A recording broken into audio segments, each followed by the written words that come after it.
আলহামদুলিল্লাহ আমার মুরগির খামার পরিষ্কার করা শেষ। হ্যালো এভরিওয়ান, আসসালামু আলাইকুম। সবাই কেমন আছেন? আশা করি সবাই ভালো আছেন, আমিও ভালো আছি আলহামদুলিল্লাহ। হ্যালো এভরিওয়ান, এটা হয়েছে মুরগির খামার পরিষ্কার নিয়ে ষষ্ঠ ভিডিও এবং শেষ ভিডিও। ভিউয়ার্স, 1 থেকে 5ম ভিডিও আমি আপনাদের মাঝে আপলোড করছি। সব ভিডিও কীরকম লাগছে অবশ্যই কমেন্ট করবেন ভিউয়ার্স। এটাই শেষ ভিডিও, আর আসবে না খামার পরিষ্কার নিয়ে। সবাইকে জানাচ্ছি ঈদ মোবারক। হ্যালো এভরিওয়ান, আজকে তো ঈদের 3য় দিন। সবাই ঈদ কেমন কাটলো জানাবেন। এইগুলো পর্ব হয়েছে ঈদের আগের পর্বে।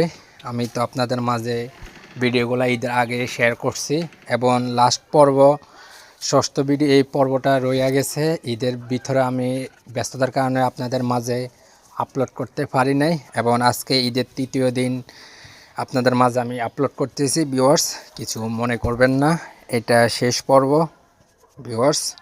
তো দেখুন, আমি কথা বলতে বলতে আমার খামারটি পরিষ্কার করা শেষ, এবং খামারের যে পাশের সামনে যেটা আছে ওইটাও আমি পরিষ্কার করতেছি ভিউয়ার্স। ভিডিওর মধ্যে তো দেখতে তো পারছেন ভিউয়ার্স।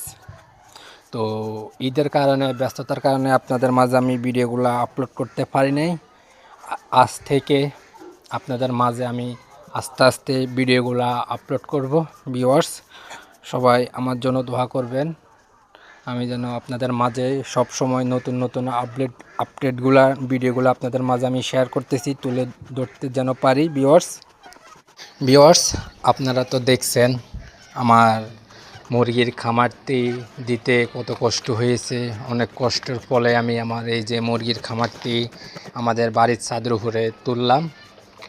আপনাদের মাঝে এভরিথিং আমি সব কিছু শেয়ার করছি ভিউয়ার্স। তো আমি আপনাদের মাঝে সব কিছু শেয়ার করব আমার খামার নিয়ে, এবং আমার ছাদ খামার নিয়ে, আমার কৃষি খামার নিয়ে এভরিথিং আপনাদের মাঝে আমি শেয়ার করব ভিউয়ার্স। তো কথা বলতে বলতে দেখুন, আমি আমার খামারের সামনের পরিষ্কার করা শেষ। অনেক কষ্ট হয়েছে, আমি 2-3 দিন ধরে আস্তে আস্তে করে আমি আমার খামারটি পরিষ্কার করছি, তাই আপনাদের মাঝে আমি ভিডিওগুলো আপলোড করতে একটু কষ্ট হয়েছে ভিউয়ার্স। প্রতিদিন আমি আপনাদের মাঝে আমি শেয়ার করতেছি ভিউয়ার্স। এখন বিদায় নেওয়ার পালা, এবং শেষ পার্ট কীরকম লাগছে অবশ্যই কমেন্টে জানাবেন ভিউয়ার্স। আসসালামু আলাইকুম, সবাই ভালো থাকবেন। আরেকটা নতুন ভিডিও নিয়ে আপনাদের মাঝে আমি হাজির হব। এটাই শেষ ভিডিও। আমার কত কষ্ট হয়েছে সবাই তো দেখতে পারছেন ভিউয়ার্স।